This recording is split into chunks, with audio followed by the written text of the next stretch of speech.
we're trying to do with this joint is take it to its full range of motion, and if I can mortar and pestle the joint at the same time, like push it in and out of blade and all that, that's kind of great. So for me, I'll get on the table for this, and relax. Anything going on hip-wise or stretch-wise? Okay, so nice breath.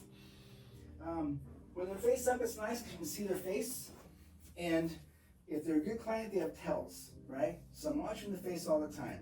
If the eyes start to kind of get triggered on the outside, I'm probably hurting her. If her brow furrows, she thinks I'm going to hurt her soon.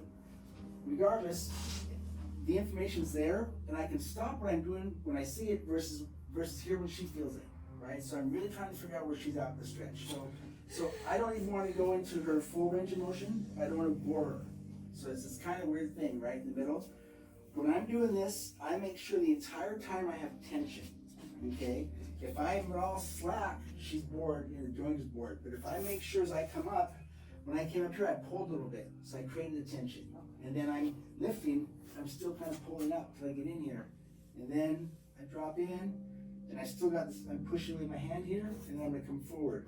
If my foot's by her hip, I'm not gonna get very far. So if I know she's pretty bendy, I'm gonna get my foot a little further off than that so I can really get into that bend I happen to take. So I'll come in, I'll go for that straight stretch. I'll come out here, and I'll find this stretch, and let's just say that I've got this at my 9, like right where I want it. I'm gonna come out here across the hip, try to figure out where I can get the best kind of stretch, and it'll be different depending on how she lands. So I'll stop over here, and that's the compression at the end. How we doing? And we just didn't hold that. What about a 30-second guy, 30 to 60 seconds? We can talk research later. But I'm also, I'll go 5 minutes here if something's going on that is good for the client. I won't go 5 minutes for a muscle because that's definitely overkill in my mind. But I want this stretch to be good.